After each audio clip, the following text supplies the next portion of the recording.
Hey, early birds, it's Judy Bradt, CEO of Summit Insight. I'm so excited that you are here. Early birds get bonuses.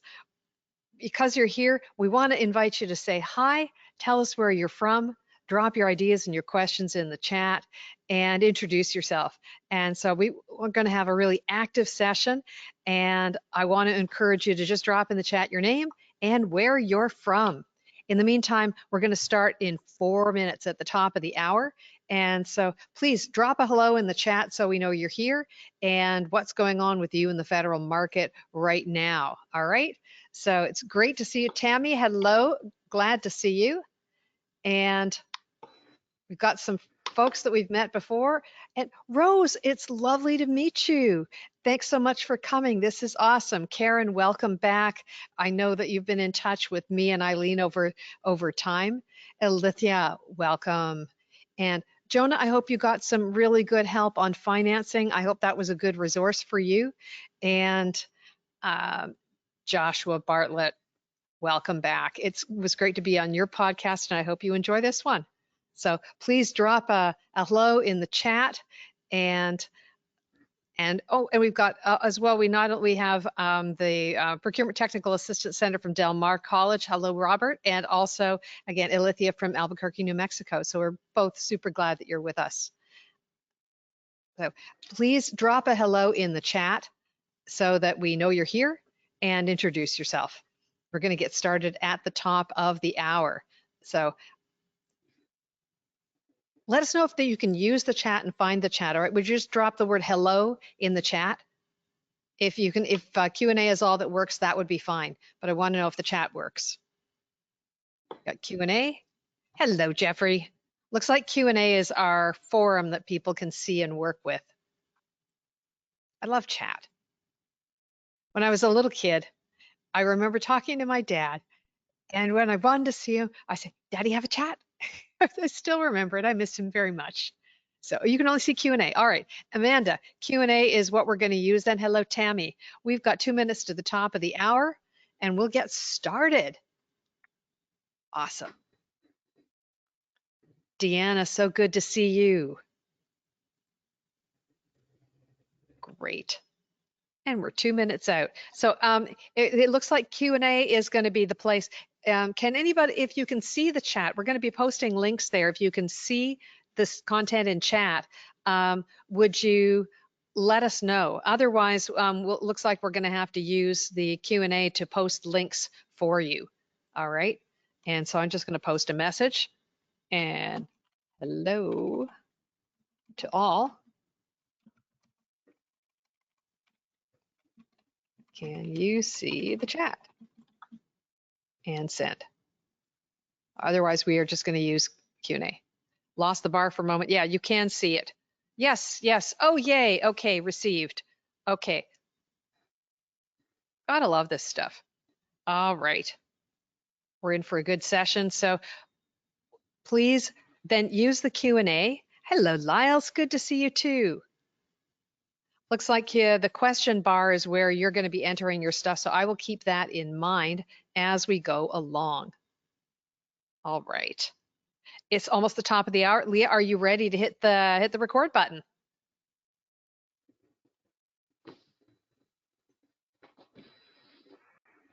You are good to go. Welcome to our GovCon webinar. My name is Judy Bradt. I'm CEO of Summit Insight, and this is why your contract vehicles and set-asides aren't driving business and what to do about it. This is one of a 6-part series. Our earlier sessions were losing proposals, 5 pro turnaround tips. Get your federal sales team revved up for results. After today's session, we're going to have 3 more top set-aside traps and how to avoid them. Show me the money, why your competitive intelligence tools aren't working, and how commercial experience can jumpstart your federal wins. Catch them all. So it's my pleasure to welcome you to this series. Summit Insight is a professional services company, and we specialize in working with established companies that want to grow their federal business. We offer a unique combination of consulting, training, and coaching, all wrapped around the S word, federal sales. and what that really means, supported at the crossroads of building trust and creating resilience for you and your work. And so I am delighted to be doing this series with my friend and partner, Eileen Kent, that person industry is called the Federal Sales Sherpa. She has not only taught over 10,000 people, brought her subject matter expertise in federal contracting. Federal contracting officers turn to her to find out how they should be dealing with industry. She's led national teams of salespeople to over $65 million in federal wins and worked with well over 100 of our client teams. Her backstory is fascinating, and her deep grounding and family history in federal service means that she really brings her whole heart to our work today. So Eileen, welcome. Thank you so much, Judy, for having me today. It's really great to be here. Hey, Judy, I can see the title slide, but I haven't seen any of the slides after that. But everybody, I'm just so happy to see all of you today. We're very excited to be here with you. And I know that we have some content today that's going to really be terrific for you. I can't wait to dive in. And just to let you know, I'm kind of the color announcer today. Judy's going to be leading this, and she'll be asking for a few pointers or whatever, but I will be here to support her as I always am, because Judy, I'm a huge fan. Thank you for having me, and thank you everybody for joining us. All right. Leah, can you see the slide with Eileen? Yeah. Okay. Yeah. Fantastic. So ways to participate. If you expected to show up and eat your lunch and kind of have this drone in the background, you're going to miss all the fun. Please use the Q&A box that looks like that's the thing that's working here, or the chat box, and drop in your questions. Raise a hand if you have questions. Leah Edwards of Transcendent Marketing is our moderator, and she is also here to interrupt with questions and feed them right to me. You don't have to wait till the end. Ask questions throughout. Be ready to unmute if you're in a quiet place. For live Q&A, you can let us know that you want to ask your question live. We love that. There's going to be a survey at the end. Please respond and let us know. And you can book a call. There's a link at the end.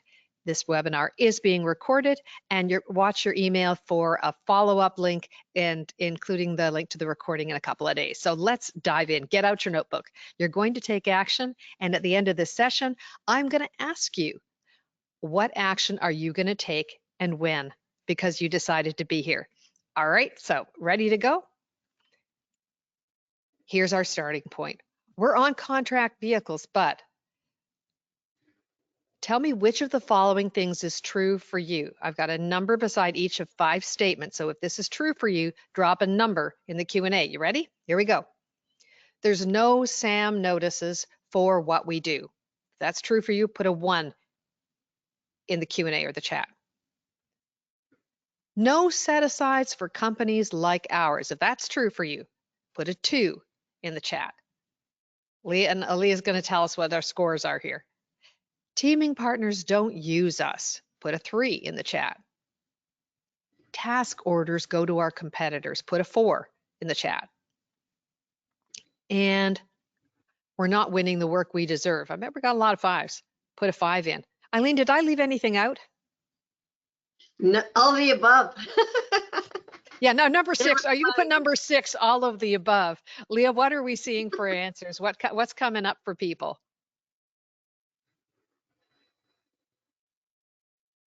I haven't seen anything come in yet. All right. You know, it's all right if you're just mulling that, and if you don't want to talk about it, we get it. 1 or more of these things may be true for you. My message to you is it doesn't have to be that way. 3 things change the game for good: focus, connection, and consistency. And those are our 3 big themes. Keep those in mind, because grounding in those 3 will make a big difference for you winning the work that you want. Today, here's what we're going to learn. The 2 myth busters about set-asides and contract vehicles. Why federal buyers don't award sole source contracts to you. What your best options are for easy wins. Who needs to be on board to make that happen? Where to find them, and when you need to start the conversation. We'll close with resources and next steps. So, the most costly misunderstanding about set-asides is this: that set-asides drive business for you, no matter what set aside you have. And I'm always talking to folks who go, oh, if only I had an 8A, or if only maybe I should get a hub zone, and going, that isn't actually the reason why a federal buyer is going to do business with you. For every person who goes, if only I had an 8A, I talk to lots of folks who have 8A and they're still hurting. Eileen, what are you seeing and what are people saying to you? Yes, I find it really frustrating, frankly, Judy, and anybody who's listening, and I hope you hear me with all my heart, that there's a lot of people out there offering consulting services to handle these set-aside certifications with a lot of promises that you're going to be ahead of the game and that you're going to be in front of the pack. And they don't realize, or they're not sharing, that it's not all about your set-asides. It's a good thing. We'll talk about what it is about. But I have a couple clients, Judy, they're just stuck on their set-asides, but we're an 8A, but we're a hub zone, but we're a woman-owned. But in the news, it keeps saying we're a woman-owned and we're going to have advantages. And I say, you know, you need to look at the data, because all that is noise. We got to look at the truth to see what's actually happening in the race today. And that's my frustration, is there's a lot of promises being made in the marketplace and a lot of newsworthiness, and it all is stirred up and got you all excited. And it's like wanting to drive this race car, and you can drive, but you don't have a race car. So that's the challenge that I'm seeing. Hey, Judy, Got it. Yeah. your winner of the questions was number 5. Number 5, we're not winning the work we deserve. Boy, we are ready to change that. So hold on and buckle up and get your helmet on, because you're going to need it. And I love that. I have a thing. I didn't realize I had a thing about cars, I have to tell you. So the car theme comes up for me because I ended up, without realizing it, that I was married to an automotive-based life form. So I have actually pit crewed for NASCAR. I've pit crewed for stock cars, and I've actually got to watch at the start-finish line of the Indy 500. I'd rather be changing tires in the pit, but there we go. But everything about cars is exciting. People identify with it. So vehicles, people get excited by them, but it's not always as much fun as people think it is. The most costly misunderstanding about contract vehicles is the idea that they're this kind of self-driving thing, that they're going to drive business to you. A contract vehicle just sits there. It's just going to sit there. You have to actually do the work. The fuel in the tank is the relationships that you build.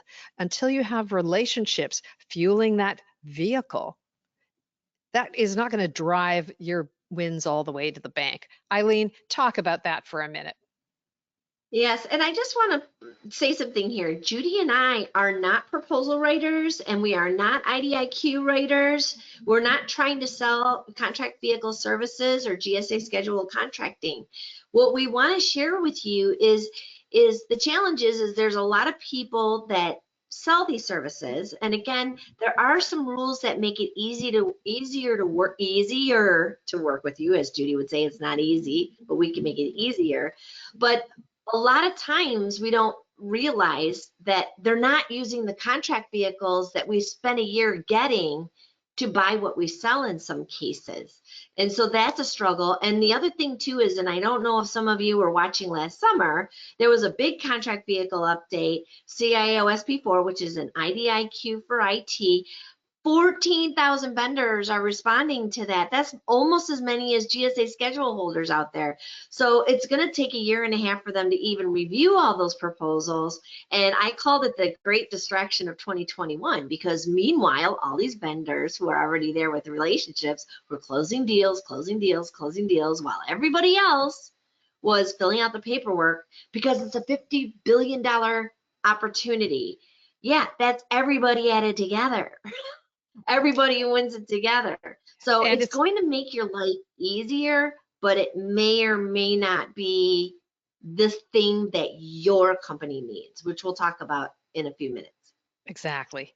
All right, let's get into it. So Why are government contractors disappointed by what happens with your small business certifications? Here's the deal. Federal agencies have goals, the federal government as a whole, to award 23% of the federal contract dollars to small businesses. They have to count the dollars, but they don't have to use set-asides to achieve the goals. I'm going to say that again. Contracting officers don't have to use a set-aside in order to award work to a small business, a woman-owned small business, a service-disabled veteran-owned small business, an 8A business, or a hub zone business. So long as the work got awarded, they don't have to use the set-asides, which comes back to federal contracting is a relationship game. Your certifications, if they can give you an advantage, of course you want to get a certification if you're eligible, but can be a door opener, they can be a deal closer, but the people who do well with those certifications do a ton of work in between. We're going to show you some of the things that they actually do. So a quick recap. What are contract vehicles and why are they so confusing? A contract vehicle is, first of all, a competition, the result of a competition that's typically held between one or more vendors. It's awarded to one or more vendors. So it can be awarded to just one company, or it can be awarded to more. There is a competition. You submit a proposal. You have to make a proposal. There's a negotiation. The contract awards set the prices, the terms and conditions under which those who are successful can provide products or services to their federal buyers. Once that vehicle is in place, the purchasing process is streamlined for the buyers who are authorized to use that vehicle. So instead of having to put something on sam.gov and go through a whole complete competitive process, they can pick from the ones in the pool because they have the confidence that everyone in that pool has already been reviewed, their prices are fair, and now they can much more quickly get what they need. There's a maximum total contract value on any one of those vehicles. And these are set up as, you heard Eileen use the term IDIQ, indefinite delivery. So government wants a thing, but they don't know when they want it, and indefinite quantity. They don't know how much they want. They're going to want a thing. So they want to be able to get it whenever they like. So you can think of it like a hunting license or a fishing license. As a friend of mine used to say, the fish don't just jump in the boat. The hunting license doesn't let you automatically bag a moose. You got to go hunting and fishing. It's no guarantee of business. So you register to be in SAM, but you compete and submit proposals for contract vehicles. Eileen, did I miss anything? I just want to say that the big, again, the pre-sale for some of these contract vehicles that some of the vendors want to, sell you their services, they're going to call it a no bid contract vehicle. And I say, that's not true.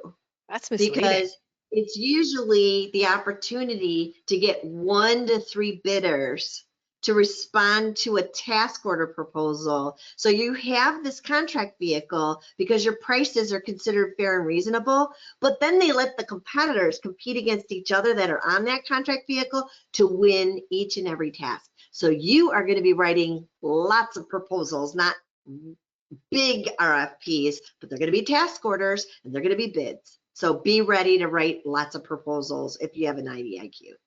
Right.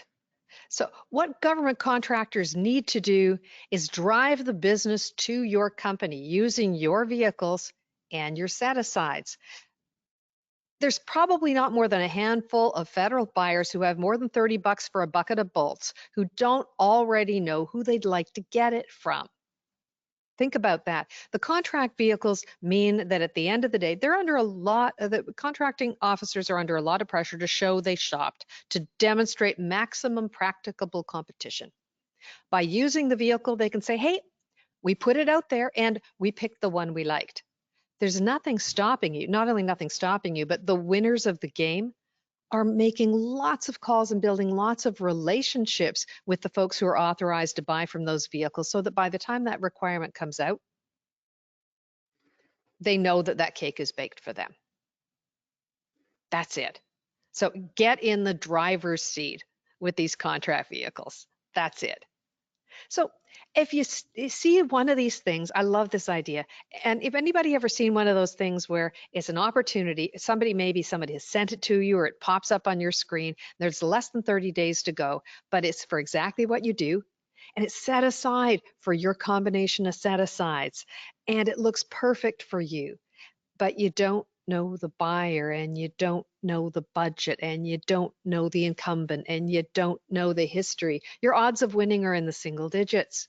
In order for them to set that aside, the rules say they have to be 2 or more responsive, that's people who answer the mail, responsible, can do the work, small businesses capable of doing the work at a fair and reasonable price.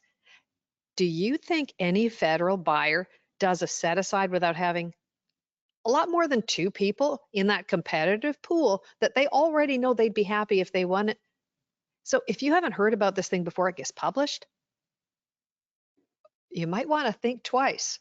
Eileen, I love that diamond as a motif. Tell me what the diamond brings up for you when you talk about that perfect set aside you saw. Well, I just think that whenever someone says it's perfect or a perfect set aside or the ideal opportunity, and it looks so, everybody wants the diamond opportunity. Look at all the facets, but we don't know the occasion. We don't know the details. Did they really want a pear cut or did they want a heart-shaped cut? Or so there's no perfect set aside for us. It's only perfect if we were there first and they realized what kind of set aside we had and they loved our capabilities, and then they put the bid out wrapped around our capabilities and solutions, and then they happen to say, let's say for example I'm an 8A woman-owned set aside company and I've been talking to them for a year. They might even say to me, do you already know 2 other people so we can get our 3? And I might even so that's why it's also a good idea to get to know your competitors and become competimates within the same set asides, so you can kind of edge the customer into, here's 3 really good companies, they have capabilities, and then they'll set it aside and allow for those 3 bids to just work. That'll be enough to make it that way. So the idea of anything being perfect for us, you need to always remember, even if you're the incumbent, they're always hedging their bets with at least 2 others. And if you're not the incumbent, you need to assume that there's going to be an incumbent and at least 2 others. So always figure and prepare for at least 3 vendors that have your capabilities and your set asides easily to fulfill this need. One other thing to think about, when you see one of those things that looks perfect, but there's less than 30 days to go, and this is the first time you've seen it, maybe the most valuable thing you can do is scroll down to the bottom, peel out the contact information from that point of contact. Odds are good that the person who's buying that now is not the only time in the entire lifetime of history that they're going to be buying something like that again. So this is a clue for you to start to build out who needs what I do. All of my and Eileen's work with our clients is around flipping over the question that 80% of govcons ask. 80% of the people out there in the market are going, what can I bid? Bid, bid, bid, bid. Everything changes when you flip over that question. Instead of asking, what can I bid? You ask, who is my buyer and how can I get to know them? That might be your big takeaway. That's something to jot down. So with that, sometimes people ask, what's the best set aside? What's the most powerful set aside you can have? Now, there's been a lot of legislative work done to create parity among the set asides, but the most powerful set aside you can have isn't even on that list. The most powerful thing you have to set aside are the resources to sell. No matter what set asides you've got, whether you're small or you're not small at all. The resources to build relationships make all the difference. Nobody wakes up in the morning thinking, I've got to go and dump a bucket of cash on some more small businesses. They do wake up in the morning going, I've got problems to solve. Who can help me that I can trust and get the work done? Who do I know? You want to be that person. The research you do, the relationships you have, the focus you have, the connections you make, the consistency. Focus, connection, consistency make all the difference. So look at these folks. Which vehicle, if you had to guess and figure out which car they drove, that's just about as sensible as trying to guess what contract vehicle they use. You can't just look at somebody and go, I think they drive a Ferrari. I think they drive a Jaguar. I think they drive a Cobra. You can't look at them and say, oh, well, they've got to be using my GSA schedule. Without doing the research, how do you know? People want to know which contract vehicles matter the most. The certifications vehicles that matter the most are the ones your buyers actually use. That information is in past contract award data. On sam.gov, not the contract opportunities section, but the next part below, the contract data section. If you have not invested a day of your time, even a half day of your time, to look at the training videos there, understand how to create ad hoc reports and get the data about who's buying in your space, how they're buying, that's the vehicles piece, how much they're buying. So you're spending time with people with money and who they're buying from now. If you haven't done that research, you better believe your competitors have. One second here. Can you still see my screen? There, it's back. Yes. So what your buyers are asking, these 4 things, and I hat tip to Tom Lenny, who used to run the small business office at Veterans Affairs. And he said, these 17 words are things to keep in mind. Your buyer wants to know, do I know you? Do I like you? Do I trust you? And then and only then, how can I get to you? How can I get to you? That is what your contract vehicle and your set-asides can answer. Because your buyers need 2 things. They need stuff, products and services and expertise, and they need legitimate, expedient ways to get stuff. And you're responsible for being able to answer both of those questions. If you think that the idea, how can I get to you, is not your problem, if you can answer that question, they're more likely to think you're easy to do business with. Set-asides matter most once they want you. In the meantime, they're looking for the low-risk choice. People who can do the work. Who cares most about your set-asides? At Summit Insight, we talk about the players at 5 layers. So when you think about who's your buyer, you're going to be talking to people in 5 different roles. The contracting layer, this is the one who has the legal authority to sign the contract. End user, the one who's stuck with the consequences of choosing you and might have been involved in defining the requirement. The small business specialist, the stakeholder, and industry, or the large or small prime. Now, which of these folks do you think usually cares most about your set-aside? Well, the small business specialist is the one it's small businesses in their job title. They're measured on, did the agency meet their small business requirements and all of that.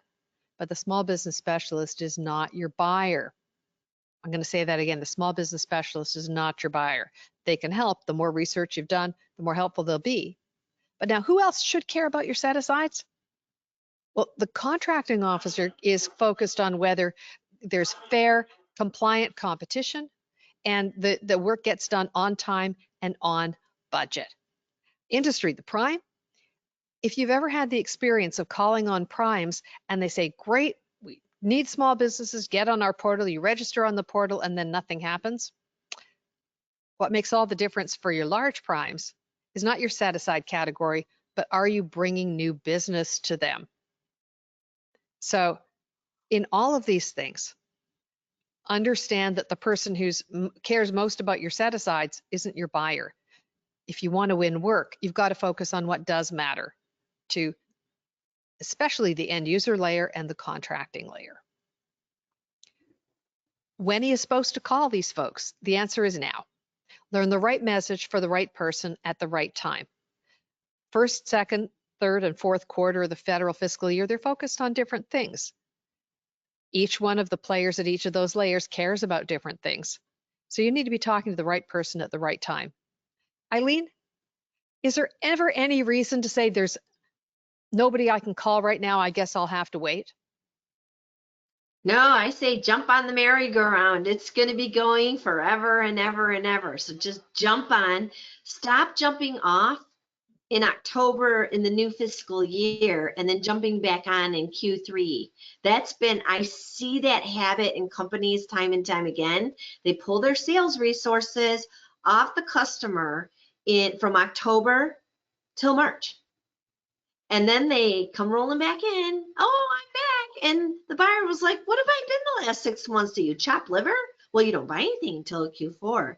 And we say the best time to develop relationships is when you're planting seeds in October through December, you're watering your garden from January to March, you're starting to really put some sunshine and activity and fertilizer and spend time with the plants that are, the opportunities that are really, really sprouting some low-hanging fruit. And then from July to October, it's harvest time. And if you think that you could just step in and take somebody else's harvest that they've been working on for the last year, I doubt that you'll have, just by price, I doubt that you're going to steal it. I'm just saying that there's no bad time to be in it. And we say commit to a year-round resource so that you have a chance to keep in touch with your clients, because they remember the vendors that come and go during the seasons. They can see it, and they're like, they really would like to be cared for throughout the year. So we say jump in. The water's fine all the time. Yes, indeed. You've got that right, Eileen. So focus, we talked about focus, connection, and consistency. You want to focus on your top 2 to 3 agencies. And so in each of those 3, you want to figure out what your buyer cares about most. They're focused on your capabilities. Can you do the work? They want to know about your past performance. Your federal buyer is one of the most risk-averse life forms on the planet. They want to know that you've solved their problem for someone who looks just like them yesterday afternoon. So the closer you can come to showing them, sure, we did a thing just like that last week for the folks in the office next to you. Or maybe you want to be working with Coast Guard and you did a thing for the Navy, a similar agency. If you haven't done work in a federal agency, then have you done work for a corporation whose size and scope of problem and maybe location is most similar to the kind of mission or problem or challenge that your federal buyer has? Then your best values. Eileen and I could do a whole class on that, and maybe sometime we will. Your best values, people call them unique value propositions or differentiators, those things that are ideally objectively expressed and quantifiable. All right, and that can make you stand out from others. And finally, then relevant set-asides and vehicles, because if they like you for all those other reasons, then a set-aside or a contract vehicle can limit the pool within which they compete and can easily choose you. All right, so that focus makes a difference. You want to be answering the question, why are you the low risk choice? Low risk. Your federal buyer, you may wonder exactly why it is that they are doing business with your competitor who is overcharging them and doing a terrible job. Your federal buyer knows when they wake up in the morning exactly what kind of bad day they're going to have. It's sad. But if they haven't gotten to know you, if they haven't heard of you before, then no matter how bright the smile, no matter how firm the handshake, when they meet you the first time, you're just a great big ball of risk. They hate risk. So they're going to do their best to make you go away for a while, and you have to keep showing up and demonstrating why you're the low risk choice. There are so many opportunities to become known to your buyers and to advocate for people to set aside work to make it easier to choose you. If you're frustrated because work isn't set aside for your company and you're not participating in pre-solicitation activities like requests for information, sources sought, industry days, draft requests for proposal, if you're frosted off about the work you're not getting but you're not showing up for the pre-solicitation, it's like getting annoyed about who got elected if you didn't bother to vote. You got to vote. You can engage the small business specialist, but also the end users and the contracting officers to while you're making those calls about your capabilities, you keep mentioning these are my set asides, so that could make it easier to award it to us. Advocate for those set asides. So you want to be talking to at least 3 different levels to the folks about why it can be easier to award the work to you, but you're talking about your capabilities and your past performance. Sharing market research is a really cool, super thing that a lot of people don't know how to do. Eileen talked a little while ago about having a short list of what we like to call competitive mates. Nobody wins all the time. It's very rare that in the federal arena, there's somebody that you would never team with ever, ever, ever, and you always win or they always win. People team and compete all the time. But the comparison matrix is a really special thing that you can draw up and not only make it easier for your federal buyer, your contracting officer, to feel comfortable doing a set aside, but it does some other stuff as well. Eileen, do you have a story about a client who used a comparison matrix? Yes, I was on the roofing NAICS or category on GSA schedule, and I lined up A through Z all the roofing contractors that were on GSA, and then I did capabilities. So I did emergency repair, maintenance, green roofs, solar roofs, light pipes, safety records, years in business, past performance. And I did all kinds of research and I just did X's, right? And I didn't put my company logo on it. My company was in the T's, so I was further down. And in my matrix, it was X's all the way across because it was based on my capabilities. And then I lined up what they had capabilities on their GSA schedules. And I just said, when they said, well, I got to do a market intelligence on this, I'll say, I did a matrix for you. It's just a doc. You can have it. It doesn't say anything other than GSA schedule holders in this NAICS on their capabilities. I spent like 20 hours on it. And they're like, thank you. So it didn't have my company name stamped. Mine wasn't bolded or anything like that. But of course, mine had X's all the way across. So Did I you did win the homework work? for them. Did you win the work, Eileen? Oh yeah, 65 million of it in 18 months. Woo! Wow. And so one of the things that you can do, even if you don't necessarily do research, I spend 20 hours researching a bunch of competitors, which is a really cool thing to do. And you would really save your contracting team a lot of time by giving them the head start. So they might verify some of that, but that's going to save them time they don't have. One of the other things you can do, you can even just put together a little one-page chart that says, looking for someone who is the low risk provider, and then you've got all the reasons why you are, and you've got all the check marks in the columns where you're compliant, and then you've got 2 more columns where they can compare 2 vendors of their choice. I saw a large service supplier in the market do something like that. I went, oh, that's clever. I should do that. All Yeah, right. smart. So there's Smart, it Judy. was super smart. There's your next lead magnet, folks. If that might be your big takeaway idea. So advocate for your set asides. Don't just expect them to come to you. And advocating is different from just complaining that there aren't any. Identify work that's in the forecast that you think you could do that isn't already set aside. The small business specialists appreciate when you can bring those to them and they can go to bat for you. Here's a question people ask: why is my set aside not driving sole source or directed awards? Those are really uncommon.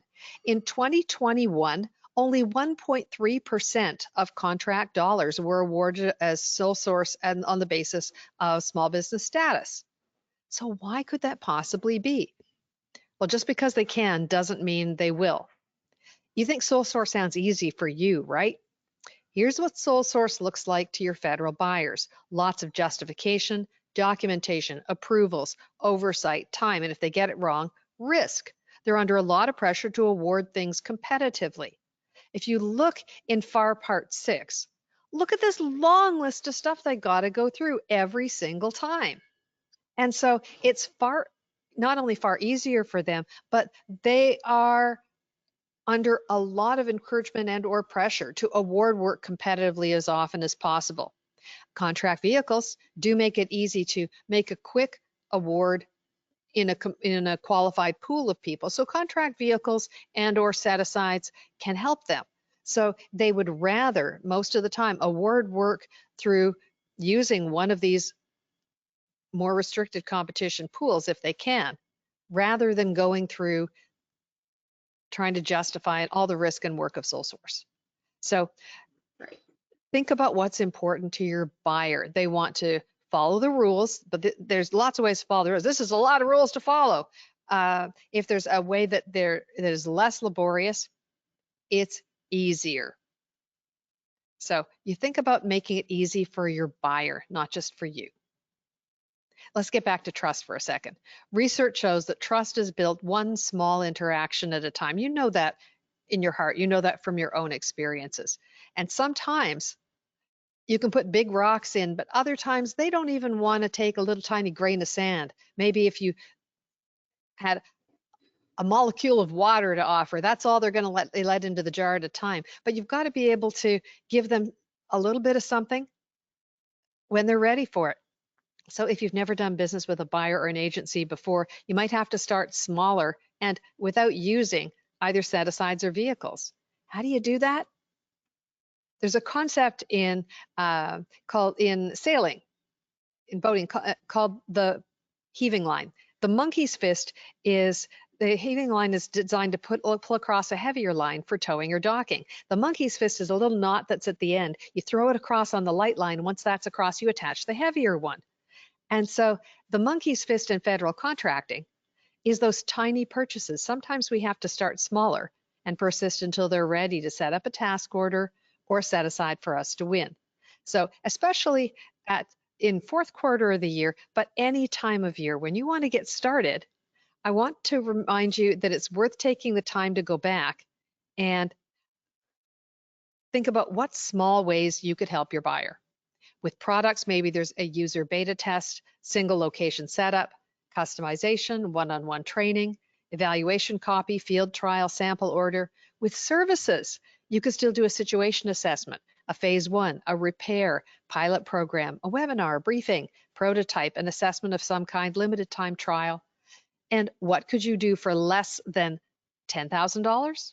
What could you do for less than $250,000? Micro purchase and simplified acquisition, both courses that you'll find that I've also got offerings on Govology. You can go get them. Connection, bring value. With your buyers, instead of asking, how can I help? Flip the sentence around and say, how I can help.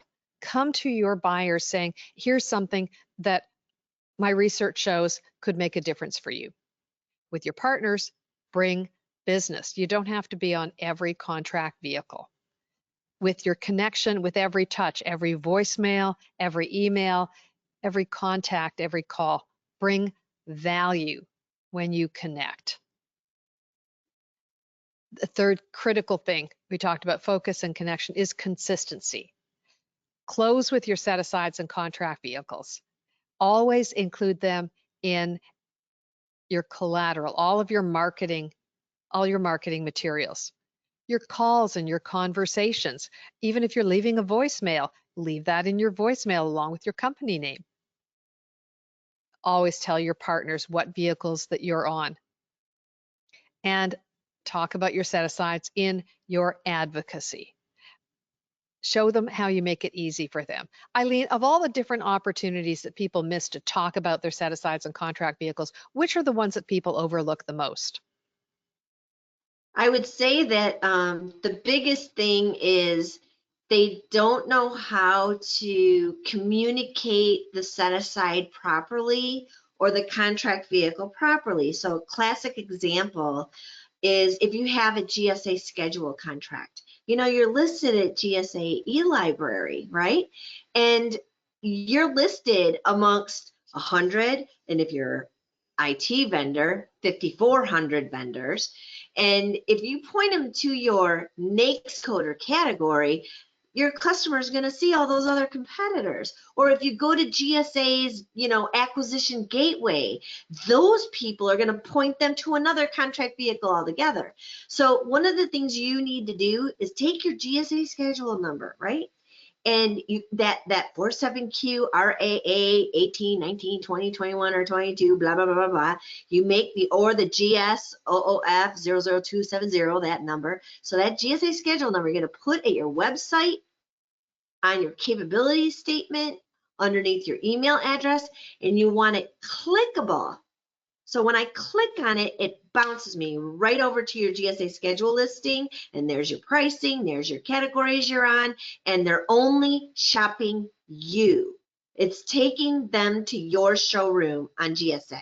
Instead of looking at everybody's showroom and getting lost, and if you were in the T's like I was for that one other company, I want to point them directly to me. So I would say the biggest mistake is you have these contract vehicles and you're not pointing your clients to them to close the deal, or you're not making them easy enough accessible, or you don't even know how to find them yourself. So lead with your capes. Lead with your capes, past performance and best values. Close with your set asides. If there's one thing you could take away from today, lead with your capabilities, close with your set asides. Don't open up with I'm an 8A company, and no, I am the safest EMR rating, highest bond capacity GC in my hometown, and I'm only 5 minutes away from you, and we've done 20 years of business. In fact, we're a second generation company, and we worked with you before. Oh, by the way, did I tell you we have a repair and alterations contract through Public Building Services? That'll make it easy for you. So it's kind of an aside. That's the approach. Got it. Got it. This is great advice, Eileen. I really appreciate that. Now, Leah, I'm going to ask if you can drop into the background, because one of the questions a couple of folks have asked, hey, how am I supposed to have a conversation with a contracting officer, especially if I'm not chasing anything in particular, or how do I make that first approach? I had an extraordinary experience a couple of years ago, and I was launching my book, and I had invited Eileen to join me along with William Randolph, who's a former naval person who then went on to be a senior executive in Homeland Security, awarding billions of dollars and overseeing billions of dollars of contracts. And Eileen and William did a role play. We were having a conversation, and they just dropped into this role play, and it was extraordinary. And Eileen was playing the role of somebody who was just a new vendor, new to this contracting officer, and William sat in the chair that he'd done for years and years. And if you want to hear that role play, Leah, do you have that link from the website? If you can drop it in the Q&A. We'll try to see if we can rustle that up, but it's the role play with the contracting officer. So if we don't get that set up, then email me and I'll send it to you. It's the coolest thing. Were you able to find it, Leah? I'm getting it right now. Awesome sauce. All right. Well, but it's really cool. So if you're wanting to do that, if you could kind of be a fly on the wall in that conversation, we have that for you, and it's free. You can go and tap it before the end of the day. So change the game for That's good. a nice surprise. Thanks, Judy. That was a while ago, but it was really, really fun. It was super powerful. Normally, I just tell my clients about that, but it's on my website. A lot of people just never stumble into it, and it's just the coolest thing. So, change the game for good. Focus on 2 to 3 high potential agencies, then just pursue the contract vehicles and the set-asides those buyers use. When you connect, center on value, not set-asides. And be consistently advocate and consistently promote and create opportunity. Those are the 3 things that we want to bring home that really change the set aside and contract vehicle game. So we've covered a lot. We talked about the 2 myth busters about set asides and contract vehicles. They don't drive work to you. You have to get in the car and drive the work to them. Why federal buyers don't award sole source contracts to you. They've got a lot of other ways to do it competitively and make it easier, but still give the work to you. Best options for easy wins can be those small requirements that aren't posted anywhere but come up through conversations.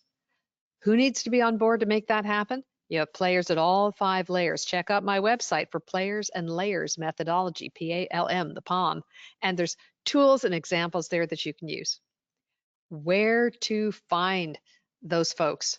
You find them in the data, you'll find them in the contract notices, you'll find them in the forecasts. And if you're having trouble with that, you can also ask your procurement technical assistance center to give you a hand with that. That's also the profession that Eileen and I have in working together with our clients if you want to make that happen faster.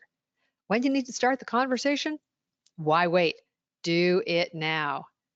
So someone asked whether or not we're going to be sending out the slides and the recording, and yes, we will. Watch your email over the next couple of days. So time for action. Share in the Q&A or write down for yourself, if you're watching this on a recording, what's your aha or your big takeaway from this session? What do you commit to do and by when? So would you drop it in the Q&A? What's coming up for you? What was valuable for you? What was new and helpful in the session that we've just been in? We're going to move to Q&A in just a second, but I want to know, what action are you going to take and what was your big aha? So we'll be watching for that in the Q&A. In the meantime, Judy, while you're waiting for that, real quick, I just wanted to make a note of an aha for me that I really want to share with you, something we see in the data regularly. You know, Judy showed the 1% of sole source. That means one award directly to someone that they can award, right? And then they have the set asides. Well, you also need to know, being a woman-owned, being an 8A, being a service disabled vet, they can do a non-set-aside competition and award it to you as a service disabled vet and get credit for that. So we see Amanda had an aha about how little dollars on set-asides were spent in fiscal 21. Remember, Amanda, that was how little is awarded by a sole source based on a small business category. That's important. Right. So they do award the contracts to those different, and they're meeting many of their goals of awarding the money to them, but they're not setting the contracts aside to people. It might be an open bid for anybody to bid against, and an 8A might beat a large business, and they get the credit for awarding it to that 8A or that woman-owned, but they didn't compete it as a set aside, or they didn't award it as a sole source. So just to be clear on that one, because it can be a little convoluted, but someday when you see that data, when you're working with Judy and I, your eyes will be so wide open. It'll be as if you walked the halls the last 5 years and everybody told you the truth all at once. Fantastic. The things that people say are their big ahas. Harold says, get in front of an opportunity. That's why we are at the top of the list for the SBA. Alex says, everything was new and helpful. Aha. Deanna says, go back to the basics and get focused on just the top 3 agencies we want to sell to. Heidi said, try to build a compliance matrix based on GSA competitors in our industry and see what comes up. Excellent. Daxa said, my aha moment is to say, how can we help you? That is excellent. And Christy said, takeaway is ideas to build on relationships all year long. Just one takeaway. And Daxa said, I learned about marketing research, which I didn't know about before. Daxa, we have some stuff for you. And the Harold, yeah, the 1% award for set-asides for sole source. Sole source. Yeah, sole source. I think it does include the Super 8As. So with that, if you've got other questions, now's the time to kind of gin them up and drop those in the question box. We'll be going back to some other ones. How fun. But we've got resources for you. You'll be, first of all, if you don't have my book, Government Contracts Made Easier, it's an Amazon #1 bestseller. It also comes with a strategy workbook. I've got a screenshot there. We have QR codes for you. So shoot the QR code, go get the book and the workbook. Thousands of companies have found it helpful, but we have more.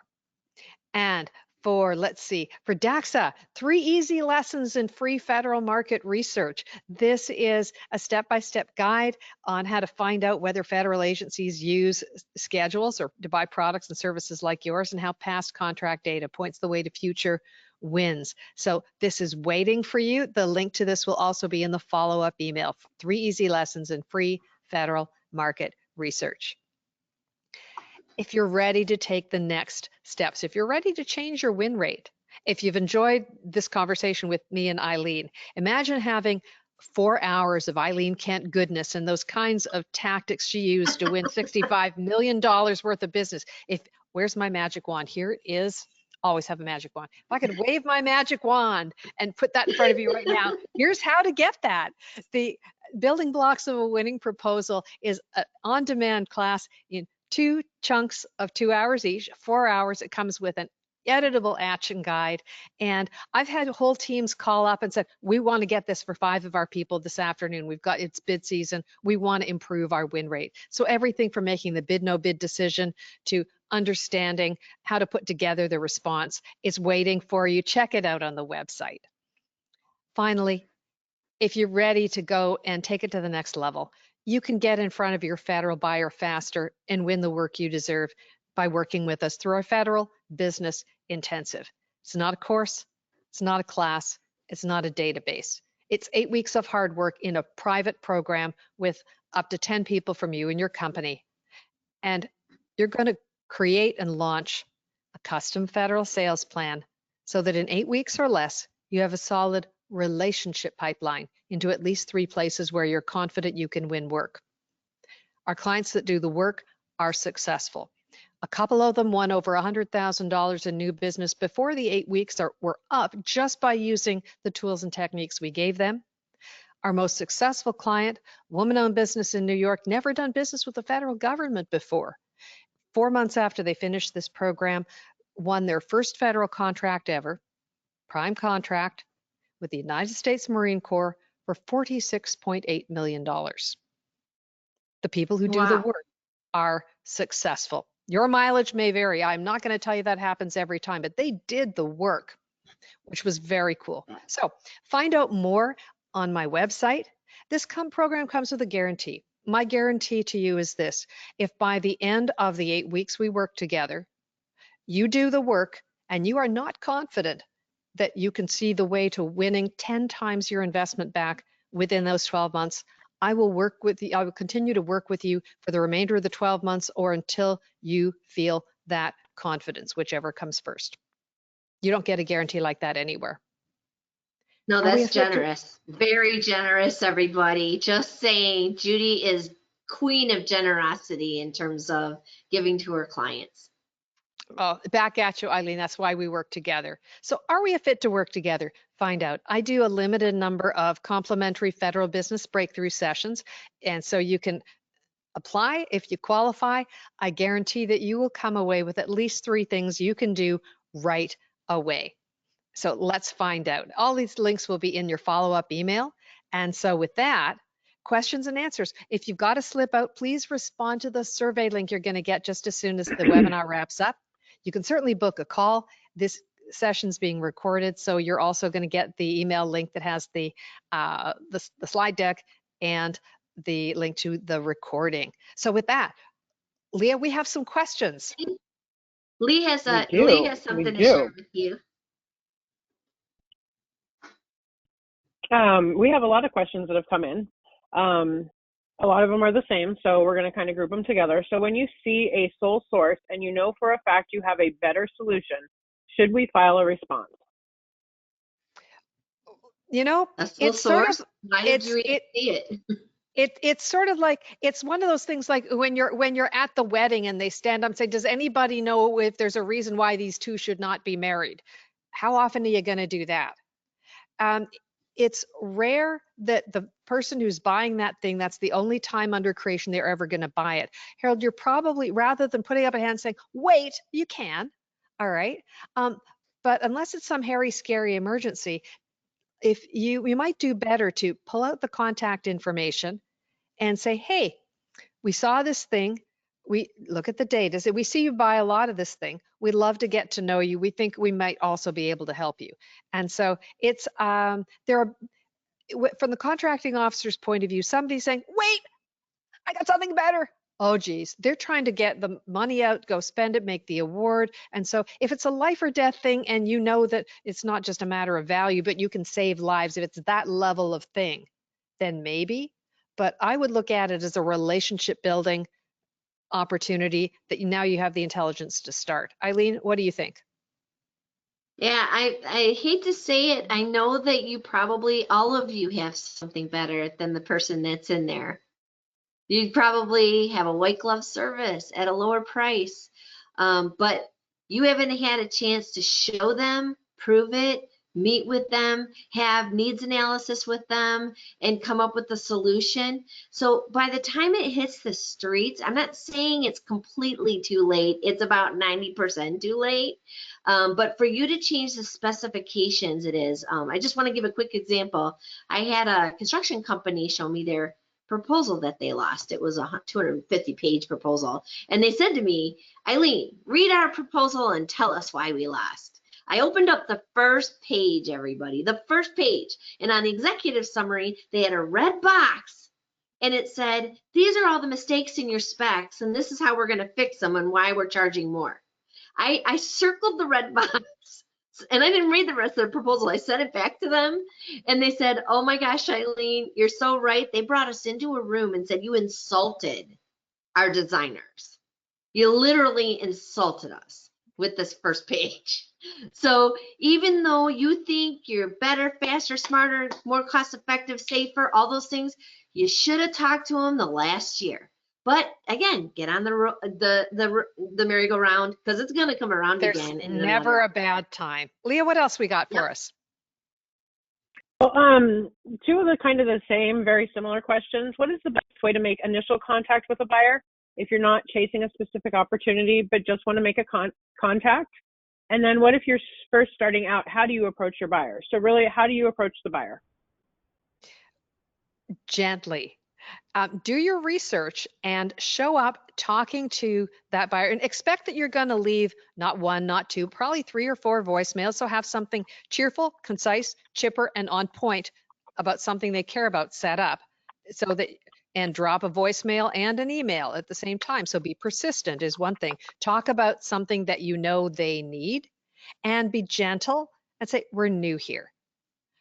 We're just getting to know you. We'd like to go and set up a short meeting, present our capabilities, and I love this one. Get your feedback on our capability statement. What are they going to do? They're going to read it. It's a starting point for conversation because if you've chosen that buyer, you know you can make a difference for them. You're going to keep showing up. They're not going to be able to get rid of you, which means you're going to be patient. You're just going to keep showing up. So be persistent. And that means calling back, not, oh, we called them this month, we're going to call them next month. No, you're going to call, it's okay to call them 2 or 3 times in a week when you know exactly how you can serve them and you can bring them a little micro win. You can bring them value, bring them something that's useful to them no matter what, and even long before they buy from you. Look at ways to build trust with them long before they award the work. Lee, what else we got? Ask them for help. Ask them for help. Ask them for help.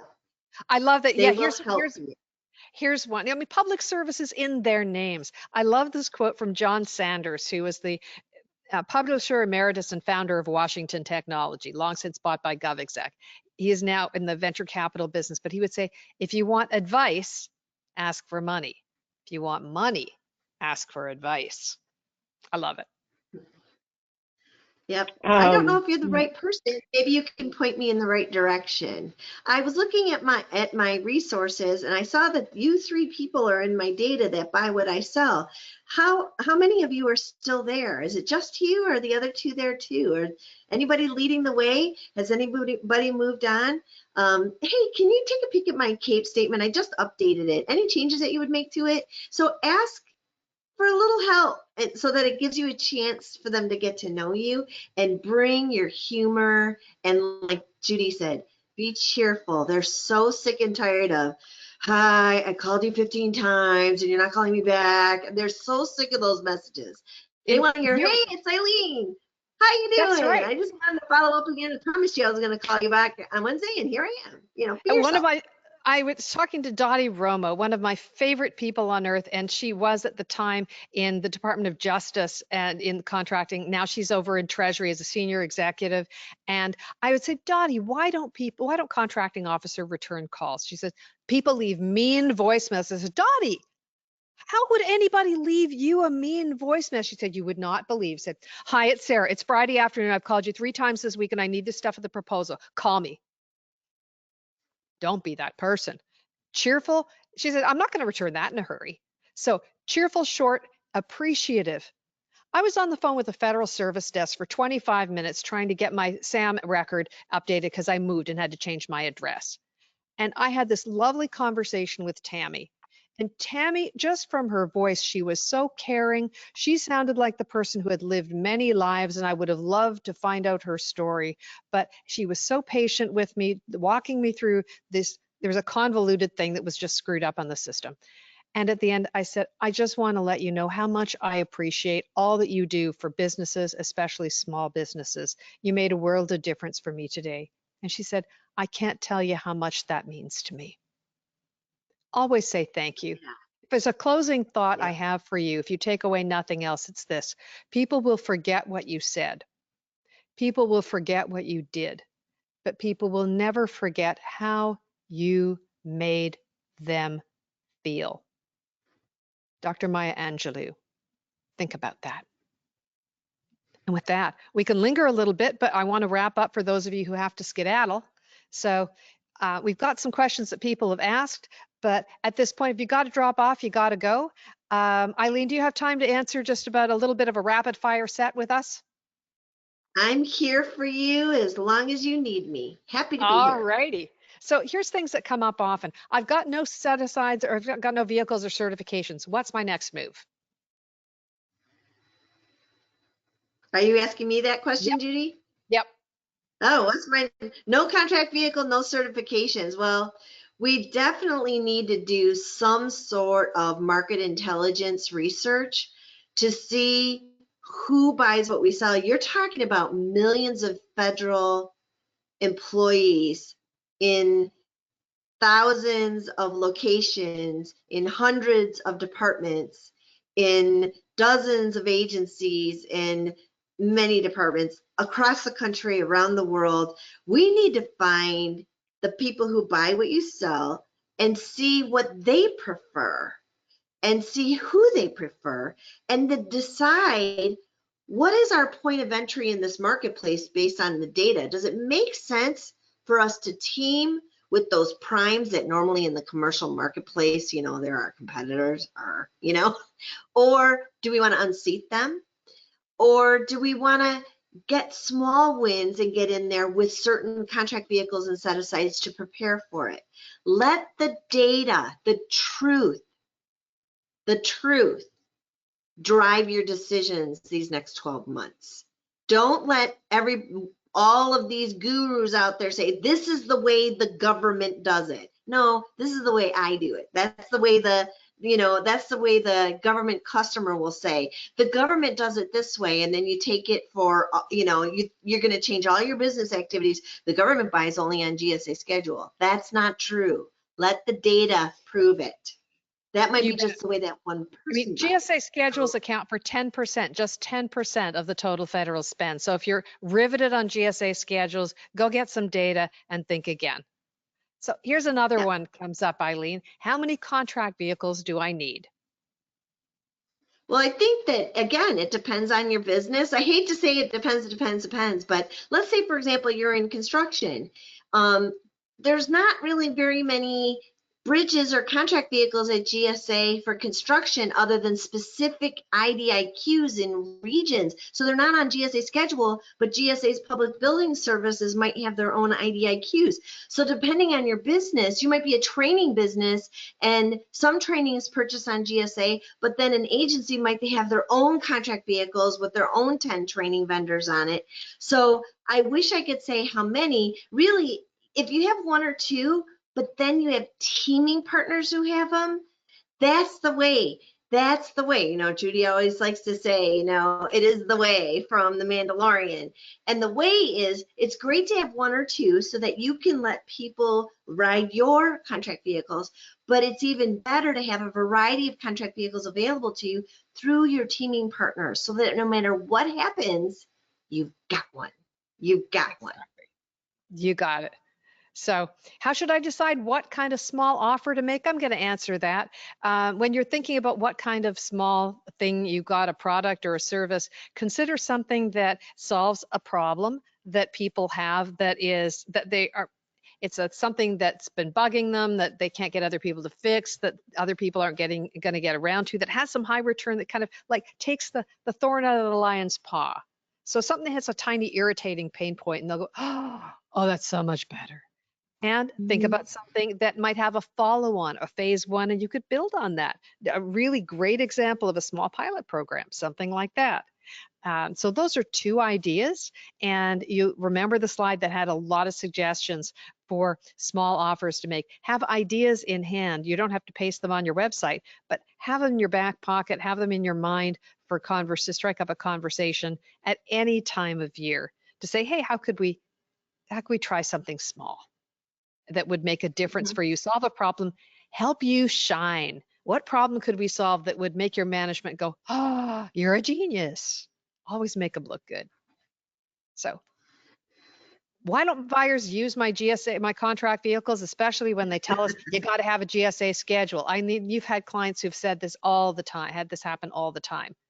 Right. What's happening really? GSA, just want you to know that GSA has this goal that within 2 years you should have run about $25,000 worth of business across it. And if you don't, they can dismantle it and take you off, right? Because they're making a funding fee from those of you on it for every dollar. So they're making money if you're making money. And just to let you know, vendors are convinced to get on this thing, and then they sit and wait for people to call.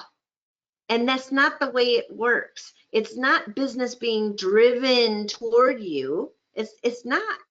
You have to go out and get the business and drive them to your GSA schedule, to your contract vehicles. And some agencies that buy what you sell might not use a GSA schedule, okay? Or you have a GSA schedule and they buy what you sell, but you're not going out there to talk to them because they've already talked to 3. All they need are 3 bids over 25,000.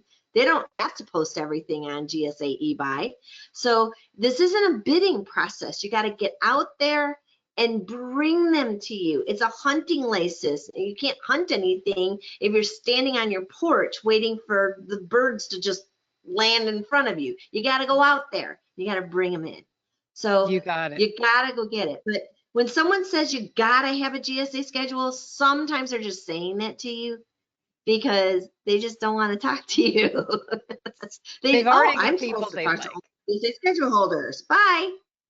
Yeah. And it's not true. Yeah. Get the data. With that, I hope you had as good a time as we had. You showed up. I want to say thank you to everyone who came. You brought great questions. You asked great questions. You offered great comments. You made this a phenomenal experience. If you saw us having fun, it's because you were helping us have fun. And that's what sets apart all of our training and all of the sessions that we hold in the marketplace and all of the things we do with our clients.